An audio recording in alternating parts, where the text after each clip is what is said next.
ನಮಸ್ಕಾರ ವೀಕ್ಷಕರೇ, ಈಗ ತಾನೇ ಬಂದಂತ ಸುದ್ದಿ, ಇವತ್ತಿನ ಬ್ರೇಕಿಂಗ್ ನ್ಯೂಸ್, ಇವತ್ತಿನ ಗುಡ್ ನ್ಯೂಸ್ ಮತ್ತು ಇವತ್ತಿನ ನ್ಯೂ ಅಪ್ಡೇಟ್ ಏನೆಂದರೆ ರಾಜ್ಯದ ಗೃಹಲಕ್ಷ್ಮಿ ಹಣ ಕಡಿತ ಮಾಡುವಂತಿಲ್ಲ ಎಂದು ಜಿಲ್ಲಾಧಿಕಾರಿಗಳಿಗೆ ಸಿಎಂ ಸಿದ್ದರಾಮಯ್ಯ ಸರ್ ಅವರು ಖಡಕ್ ಆದೇಶವನ್ನು ಕೊಟ್ಟಿದ್ದಾರೆ ಎಂಬ ಮಾಹಿತಿ ಬಂದಿದೆ. ಮತ್ತು 14 ಲಕ್ಷ ಅನರ್ಹ ಬಿಪಿಎಲ್ ಕಾರ್ಡ್ದಾರರು ಎಪಿಎಲ್ಗೆ ವರ್ಗಾವಣೆ ಎಂಬ ಮಾಹಿತಿ ಹಾಗೂ ಡಿಜಿಟಲ್ ಖಾತಾ ನೀಡಿದ ಈ ಸ್ವತ್ತು 2.0 ಎಂಬ ಮಾಹಿತಿ ತಿಳಿದುಕೊಳ್ಳೋಣ ಗೆಳೆಯರೆ. ಬೆಂಗಳೂರು ಸೇರಿದಂತೆ ರಾಜ್ಯದ ಇತರ ಜಿಲ್ಲೆಗಳಲ್ಲಿ ಪೆಟ್ರೋಲ್ ಡೀಸೆಲ್ ದರ ಎಷ್ಟಿದೆ ಎಂಬ ಮಾಹಿತಿಯನ್ನು ತಿಳಿದುಕೊಳ್ಳೋಣ. ಜೊತೆಗೆ ಬೆಂಗಳೂರು ಸೇರಿದಂತೆ ರಾಜ್ಯದಲ್ಲಿ ಮತ್ತು ಯಾವ ಜಿಲ್ಲೆಗಳಲ್ಲಿ ಮಳೆ ಆಗುವಂತ ಸಾಧ್ಯತೆ ಇದೆ ಎಂದು ಹವಾಮಾನ ಇಲಾಖೆ ಮುನ್ಸೂಚನೆ ನೀಡಿದೆ. ಅದರ ಬಗ್ಗೆ ತಿಳಿದುಕೊಳ್ಳೋಣ. ಗೆಳೆಯರೆ, ತಾವು ನಮ್ಮ ಚಾನೆಲ್ಗೆ ಮೊದಲು ಬಾರಿ ಭೇಟಿ ನೀಡ್ತಾ ಇದ್ರೆ ದಯವಿಟ್ಟು ಸಬ್ಸ್ಕ್ರೈಬ್ ಮಾಡಿ, ಪಕ್ಕದಲ್ಲಿರುವಂತಹ ಬೆಲ್ ಅನ್ನು ಒತ್ತಿ ಹಾಗೂ ಲೈಕ್ ಮಾಡಿ. ಈ ಎಲ್ಲ ಮಾಹಿತಿಗಳ ವಿವರವನ್ನು ತಿಳಿಯಬೇಕಾದ್ರೆ ಗೆಳೆಯರೆ ದಯವಿಟ್ಟು ತಾವು ಸ್ಕಿಪ್ ಮಾಡದೆ ಈ ವಿಡಿಯೋವನ್ನು ಪೂರ್ತಿಯಾಗಿ ನೋಡಿ. ಗೆಳೆಯರೆ, ರಾಜ್ಯ ಸರ್ಕಾರದ ಮಹತ್ವಾಕಾಂಕ್ಷೆಯಾದಂತಹ ಗೃಹಲಕ್ಷ್ಮಿ ಯೋಜನೆ ಅಡಿಯಲ್ಲಿ ಮಹಿಳೆಯರ ಖಾತೆಗೆ ಜಮಾ ಆಗುತ್ತಿರುವಂತಹ ಸಹಾಯಧನವನ್ನು ಖಾಸಗಿ ಫೈನಾನ್ಸ್ ಸಂಸ್ಥೆಗಳು ಬಲವಂತವಾಗಿ ಕಡಿತಗೊಳಿಸುತ್ತಿರುವುದಕ್ಕೆ ಮುಖ್ಯಮಂತ್ರಿ ಸಿದ್ದರಾಮಯ್ಯ ಸರ್ ಅವರು ಗಂಭೀರವಾಗಿ ಪರಿಗಣಿಸಿದ್ದಾರೆ. ಯಾಕೆಂದ್ರೆ ಈ ದಬ್ಬಾಳಿಕೆ ತಕ್ಷಣವೇ ಕಡಿವಾಣ ಹಾಕುವಂತೆ ಅವರು ಅಧಿಕಾರಿಗಳಿಗೆ ಕಟ್ಟುನಿಟ್ಟಾದಂತಹ ಸೂಚನೆಯನ್ನು ನೀಡಿದ್ದಾರೆ. ರಾಜ್ಯದ ಗ್ಯಾರಂಟಿ ಯೋಜನೆಗಳ ಅನುಷ್ಠಾನ ಪ್ರಾಧಿಕಾರದ ಉಪಾಧ್ಯಕ್ಷರು ಮತ್ತು ಶಾಸಕರಾದಂತಹ ದಿನೇಶ್ ಗುಳಿಗೌಡ ಸರ್ ಅವರು ಮುಖ್ಯಮಂತ್ರಿಗಳು ಮತ್ತು ಉಪಮುಖ್ಯಮಂತ್ರಿಗಳಾದಂತಹ ಡಿಕೆ ಶಿವಕುಮಾರ್ ಸರ್ ಅವರು ಸೇರಿ ಪತ್ರವನ್ನು ಬರೆದು ಮನವಿ ಸಲ್ಲಿಸಿದ್ದಾರೆ ಎಂದು ಹೇಳಲಾಗುತ್ತಿದೆ. ಖಾಸಗಿ ಮೈಕ್ರೋ ಫೈನಾನ್ಸ್ ಸಂಸ್ಥೆಗಳು ಮತ್ತು ಕೆಲವು ಸ್ತ್ರೀಶಕ್ತಿ ಸಂಘಗಳು ಹಳೆಯ ಸಾಲದ ಬಾಕಿ ಅಥವಾ ಬಡ್ಡಿಯ ಹೆಸರಿನಲ್ಲಿ ಫಲಾನುಭವಿಗಳ ಹಣವನ್ನು ಕಸಿದುಕೊಳ್ಳುತ್ತಿವೆ ಎಂಬ ಗಮನವನ್ನು ಸೆಳೆದಿದ್ದಾರೆ. ಮನವಿಗೆ ತಕ್ಷಣ ಸ್ಪಂದಿಸಿದ ಮುಖ್ಯಮಂತ್ರಿ ಸಿದ್ದರಾಮಯ್ಯ ಸರ್ ಅವರು ಸರ್ಕಾರದ ಮುಖ್ಯ ಕಾರ್ಯದರ್ಶಿಗಳ ಕುರಿತು ಕ್ರಮ ವಹಿಸಲು ಸೂಚಿಸಿದ್ದಾರೆ. ಗೃಹಲಕ್ಷ್ಮಿ ಯೋಜನೆಯು ರಾಜ್ಯದ ಮಹಿಳೆಯರ ಆರ್ಥಿಕ ಸಬಲೀಕರಣಕ್ಕಾಗಿ ಜಾರಿಗೆ ತಂದಿರುವಂತಹ ಯೋಜನೆಯಾಗಿದ್ದು ಪ್ರತಿ ತಿಂಗಳು 2,000 ರೂಪಾಯಿ ಸಹಾಯಧನವನ್ನು ನೀಡಲಾಗುತ್ತಿದೆ. ಫಲಾನುಭವಿಗಳಿಗೆ ದೈನಂದಿನ ಜೀವನ ನಡೆಸಲು ಸಹಾಯಕಾರಿಯಾಗಬೇಕಾದಂತಹ ಈ ಹಣವು ಸಾಲದ ನೆಪದಲ್ಲಿ ಕಡಿತಗೊಳಿಸುವುದು ಕಾನೂನು ಬಾಹಿರ ಮತ್ತು ಮಾನವೀಯತೆಯ ವಿರುದ್ಧ ಕ್ರಮ ಎಂದು ಸರ್ಕಾರ ಭಾವಿಸಿದೆ. ಮರುಕಳಿಸಿದಂತೆ ಹಾಗೂ ಬಲವಂತವಾಗಿ ಹಣ ಕಡಿತ ಮಾಡುವ ಸಂಸ್ಥೆಗಳ ವಿರುದ್ಧ ಕಠಿಣ ಕಾನೂನು ಕ್ರಮ ಜರುಗುವಂತೆ ಪೊಲೀಸ್ ಮತ್ತು ಕಂದಾಯ ಇಲಾಖೆಗೆ ಸೂಚಿಸಲಾಗಿದೆ ಎಂದು ಹೇಳಲಾಗುತ್ತಿದೆ. ಗೆಳೆಯರೆ, ಮತ್ತೊಂದು ಮಹತ್ವದ ಮಾಹಿತಿ ಏನೆಂದರೆ ಅರ್ಹತೆ ಇಲ್ಲದೆ ಇದ್ದರೂ ಸಹ ಬಿಪಿಎಲ್ ಪಟ್ಟಿಯಲ್ಲಿರುವಂತಹ 14 ಲಕ್ಷ ಕಾರ್ಡ್ದಾರರನ್ನು ಹಂತವಾಗಿ ಎಪಿಎಲ್ಗೆ ವರ್ಗಾಯಿಸುವುದು ಎಂದು ಆಹಾರ ಮತ್ತು ನಾಗರಿಕ ಸರಬರಾಜು ಸಚಿವರಾದಂತಹ ಕೆಎಚ್ ಮುನಿಯಪ್ಪ ಸರ್ ಅವರು ತಿಳಿಸಿದ್ದಾರೆ. ಅರ್ಹ ಬಿಪಿಎಲ್ ಕಾರ್ಡ್ದಾರರನ್ನು ಯಾವುದೇ ಕಾರಣಕ್ಕೂ ಬಿಪಿಎಲ್ ನಲ್ಲಿ ಕೈ ಬಿಡುವುದಿಲ್ಲ. ಯಾಕೆಂದರೆ ಒಂದು ವೇಳೆ ಬಿಪಿಎಲ್ ನಲ್ಲಿ ತೆಗೆದು ಹಾಕಿದರೂ ಕೂಡ ತಹಸೀಲ್ದಾರ್ ಅವರಿಗೆ ಅರ್ಜಿ ಸಲ್ಲಿಸಬೇಕು, ಅವರಿಗೆ ಮತ್ತೆ ಬಿಪಿಎಲ್ ಕಾರ್ಡ್ ಅನ್ನು ಕೊಡುತ್ತೇವೆ ಎಂದು ಹೇಳಿದ್ದಾರೆ. ಸುಮಾರು 14 ಲಕ್ಷ ಮಂದಿ ಎಪಿಎಲ್ ನವರು ಬಿಪಿಎಲ್ಗೆ ಕಾರ್ಡ್ ಹೊಂದಿದ್ದು ಪರಿಷ್ಕರಣೆ ಮಾಡಿ ಹಂತವಾಗಿ ಪಟ್ಟಿಯಿಂದ ತೆಗೆದು ಹಾಕಲಾಗುವುದು. ಗೈಡ್ಲೈನ್ಸ್ ಮೀರಿ ಎಪಿಎಲ್ ನವರು 7 ಲಕ್ಷ ಬಿಪಿಎಲ್ ಕಾರ್ಡ್ ಮಾಡಿಸಿಕೊಂಡು ಮಾಹಿತಿ ಇದ್ದು ಪರಿಷ್ಕರಿಸುತ್ತಿದ್ದೇವೆ ಎಂದು ಕೂಡ ಹೇಳಿದ್ದಾರೆ. ನಿಜವಾಗಲೂ ಬಿಪಿಎಲ್ ಕಾರ್ಡ್ಗೆ ಯಾರು ಅರ್ಹರಾಗಿದ್ದಾರೆಯೋ ಅವರು ಮಾತ್ರ ಡಿಲೀಟ್ ಆಗುವುದಿಲ್ಲ. ಡಿಲೀಟ್ ಆಗಿದ್ದರೆ ತಹಸೀಲ್ದಾರ್ ಆಫೀಸ್ಗೆ ತಾವು ಅರ್ಜಿಯನ್ನು ಹಾಕಬೇಕು, ಮತ್ತೆ ಬಿಪಿಎಲ್ ಕಾರ್ಡ್ ಕೊಡುತ್ತೇವೆ. ಯಾಕೆಂದ್ರೆ ಬಿಪಿಎಲ್ಗೆ ಯಾರು ಅರ್ಹರಾಗಿದ್ದಾರೆಯೋ ಅವರಿಗೆ ಬಿಪಿಎಲ್ ಕಾರ್ಡ್ ಕೊಡುತ್ತೇವೆ ಮತ್ತು ಯಾರು ಬಿಪಿಎಲ್ಗೆ ಅರ್ಹರಿಲ್ಲವೋ ಅವರು ಎಪಿಎಲ್ಗೆ ಹೋಗುತ್ತಾರೆ ಎಂದು ಸ್ಪಷ್ಟಪಡಿಸಿದ್ದಾರೆ. ಗೆಳೆಯರೆ, ಮತ್ತೊಂದು ವಿಶೇಷ ಮಾಹಿತಿ ಏನೆಂದರೆ ಗ್ರಾಮ ಪಂಚಾಯತ್ ವ್ಯಾಪ್ತಿಗಳಿಗೆ ಆಸ್ತಿಗಳಿಗೆ ಡಿಜಿಟಲ್ ಖಾತಾ ಅಥವಾ ಇ ಖಾತಾ ನೀಡುವ ಈ ಸ್ವತ್ತು 2.0 ಉಲ್ಬಣಗೊಂಡಿರುವುದ ಕಾರಣ ತಾಂತ್ರಿಕ ಸಮಸ್ಯೆಗಳು ಬಗೆಹರಿಯುತ್ತಿಲ್ಲ. ಈ ಪರಿಣಾಮವಾಗಿ ಈ ಖಾತಾ ಯೋಜನೆ ಆ ವೇಗವನ್ನು ಪಡೆಯುವುದಕ್ಕೆ ಅಥವಾ ಪಡೆದುಕೊಳ್ಳುವುದಕ್ಕೆ ಗ್ರಾಮೀಣ ಜನರು ಪರದಾಡುತ್ತಿದ್ದಾರೆ ಎಂದು ಕೂಡ ಹೇಳಲಾಗುತ್ತಿದೆ.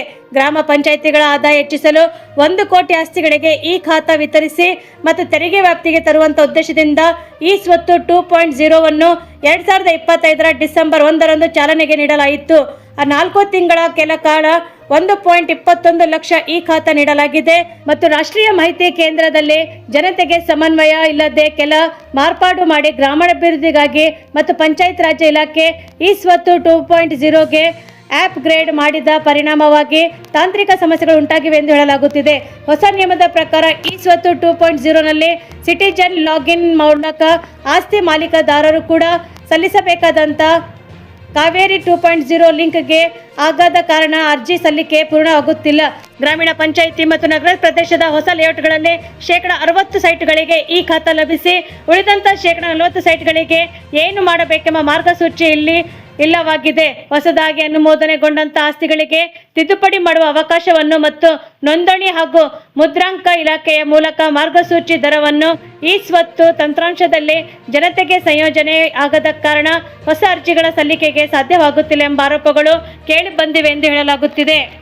ಮತ್ತೊಂದು ಮಹತ್ವದ ಮಾಹಿತಿ ಏನೆಂದರೆ ಶಕ್ತಿಯ ಮೂಲಗಳು ಎನಿಸಿಕೊಂಡಿರುವಂತಹ ಪೆಟ್ರೋಲ್ ಮತ್ತು ಡೀಸೆಲ್ ಇಂಧನ ಅತ್ಯವಶ್ಯಕವಾಗಿ ಬೇಕಾಗಿರುವಂತಹ ಸಂಪನ್ಮೂಲಗಳು ಆಗಿವೆ ಎಂದು ಹೇಳಲಾಗುತ್ತಿದೆ. ಬೆಂಗಳೂರು ಸೇರಿದಂತೆ ಕರ್ನಾಟಕದ ಇತರ ಜಿಲ್ಲೆಗಳಲ್ಲಿ ಇಂದು ಪೆಟ್ರೋಲ್ ಲೀಟರ್ ಮತ್ತು ಡೀಸೆಲ್ ಬೆಲೆ ಎಷ್ಟಿದೆ ಎಂದು ತಿಳಿದುಕೊಳ್ಳೋಣ ಗೆಳೆಯರೆ. ಇತ್ತೀಚೆಗೆ ದಿನಗಳಲ್ಲಿ ಎಲೆಕ್ಟ್ರಿಕಲ್ ವಾಹನಗಳು ಹೆಚ್ಚಾಗುತ್ತಿವೆ. ಹಾಗಂತ ಇಂಧನ ಬೇಡಿಕೆಗಳಲ್ಲಿ ಕಡಿಮೆ ಆಗುತ್ತಿಲ್ಲ ಗೆಳೆಯರೆ, ಬದಲಾಗಿ ಹೆಚ್ಚಾಗುತ್ತಾನೆ ಇದೆ.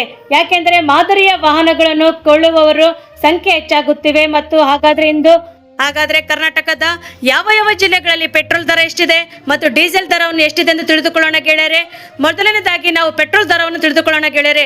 ಬಾಗಲಕೋಟ್ನಲ್ಲಿ 103, ಬೆಂಗಳೂರು ನಗರದಲ್ಲಿ 102, ಬೆಂಗಳೂರು ಗ್ರಾಮಾಂತರ 102, ಬೆಳಗಾವಿಯಲ್ಲಿ 103, ಬಳ್ಳಾರಿ 104, ಬೀದರ್ 103, ವಿಜಯಪುರದಲ್ಲಿ 103 ಹಾಗೂ ಚಾಮರಾಜನಗರದಲ್ಲಿ 102, ಚಿಕ್ಕಬಳ್ಳಾಪುರ 103, ಚಿಕ್ಕಮಗಳೂರಿನಲ್ಲಿ 103, ಚಿತ್ರದುರ್ಗದಲ್ಲಿ ಸಹ 103, ದಕ್ಷಿಣ ಕನ್ನಡದಲ್ಲಿ 102, ದಾವಣಗೆರೆಯಲ್ಲಿ 103, ಧಾರವಾಡದಲ್ಲಿ 102, ಗದಗ್ನಲ್ಲಿ 103, ಕಲಬುರಗಿಯಲ್ಲಿ 103 ಮತ್ತು ಹಾಸನ, ಹಾವೇರಿ, ಕೊಡಗು ಸೇರಿದಂತೆ 103 ಹಾಗೂ ಕೋಲಾರ 102, ಕೊಪ್ಪಳ ಜಿಲ್ಲೆಯಲ್ಲಿ ಕೂಡ 103, ಮಂಡ್ಯದಲ್ಲಿ 102, ಮೈಸೂರಿನಲ್ಲಿ 102, ರಾಯಚೂರಿನಲ್ಲಿ 104, ರಾಮನಗರದಲ್ಲಿ 103, ಶಿವಮೊಗ್ಗದಲ್ಲಿ ಕೂಡ 103 ಹಾಗೂ ತುಮಕೂರದಲ್ಲಿ ಸಹ 103, ಉಡುಪಿಯಲ್ಲಿ ಕೂಡ 102, ಉತ್ತರ ಕನ್ನಡದಲ್ಲಿ 103, ವಿಜಯನಗರದಲ್ಲಿ ಕೂಡ 104 ಮತ್ತು ಯಾದಗಿರಿ ಜಿಲ್ಲೆಯಲ್ಲಿ ಸೇರಿದಂತೆ 103 ರೂಪಾಯಿಗಳು ಪೆಟ್ರೋಲ್ ದರ ಆಗಿದೆ ಗೆಳೆಯರೆ.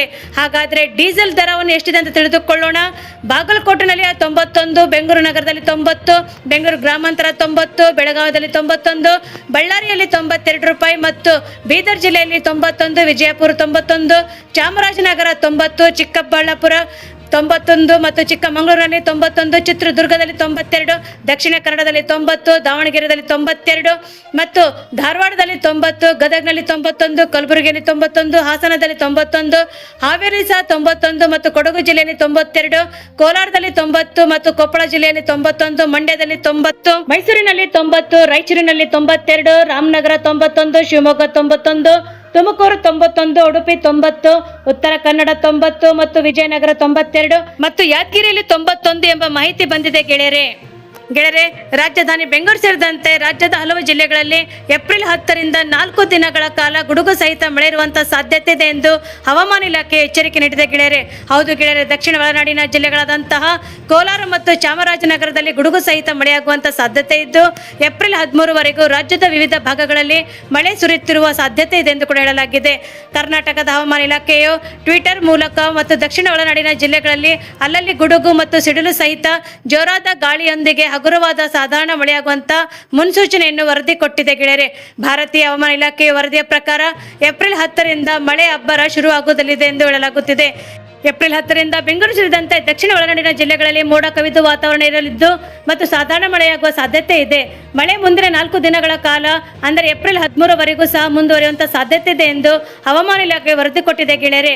ಮಳೆಗಿಂತ ಬಿಸಿಲಿನ ಪ್ರಭಾವವೇ ಹೆಚ್ಚಿರಲಿದೆ ಮತ್ತು ಏಪ್ರಿಲ್ 10ರಿಂದ ಏಪ್ರಿಲ್ 12ವರೆಗೆ ಕರಾವಳಿ ಕರ್ನಾಟಕದಂತಹ ಉಡುಪಿ, ದಕ್ಷಿಣ ಕನ್ನಡ, ಮಂಗಳೂರು ಮತ್ತು ಉತ್ತರ ಕನ್ನಡ ಜಿಲ್ಲೆಗಳಲ್ಲಿ ಬಿಸಿ ಮತ್ತು ಅರ್ಧ ಪರಿಸ್ಥಿತಿ ಹೆಚ್ಚಾಗಿರೋ ಸಾಧ್ಯತೆ ಇದೆ ಎಂದು ಯೆಲ್ಲೋ ಅಲರ್ಟ್ ನೀಡಲಾಗಿದೆ ಎಂದು ಕರ್ನಾಟಕದ ಹವಾಮಾನ ಇಲಾಖೆಯು ತಿಳಿಸಿದೆ.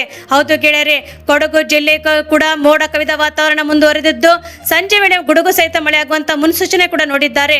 ಹಾಗಾದ್ರೆ ಭಾಗಶಃ ಮೋಡ ವಾತಾವರಣ ಇರಲಿದೆ ಮತ್ತು ಉಳಿದಂತೆ ಚಿಕ್ಕಮಗಳೂರು ಜಿಲ್ಲೆಯಲ್ಲಿ ಕೂಡ ಮಳೆಯ ಸಾಧ್ಯತೆ ಹೆಚ್ಚಾಗುತ್ತಿದೆ ಎಂದು ಹೇಳಲಾಗುತ್ತಿದೆ. ಶಿವಮೊಗ್ಗ ಜಿಲ್ಲೆಯಲ್ಲಿ ಕೂಡ ಮೋಡ ಕವಿದ ವಾತಾವರಣ ಮುಂದುವರಿಯಲಿದೆ ಮತ್ತು ಉತ್ತರ ಒಳನಾಡಿನ ಜಿಲ್ಲೆಗಳಾದಂತಹ ಒಣ ಹವೆಯೂ ಕೂಡ ಇರಲಿದೆ ಎಂದು ಕೊಡಲಾಗುತ್ತಿದೆ. ಬೆಂಗಳೂರು, ಮೈಸೂರು, ಚಾಮರಾಜನಗರ ಜಿಲ್ಲೆಗಳಲ್ಲಿ ಏಪ್ರಿಲ್ 10ರಿಂದ ಸಂಜೆ ವೇಳೆಗೆ ಗುಡುಗು ಸಹಿತ ತುಂತುರು ಮಳೆಗಳು ಆಗುವಂತಹ ಮುನ್ಸೂಚನೆಯನ್ನು ನೀಡಿದೆ ಗೆಳೆಯರೆ.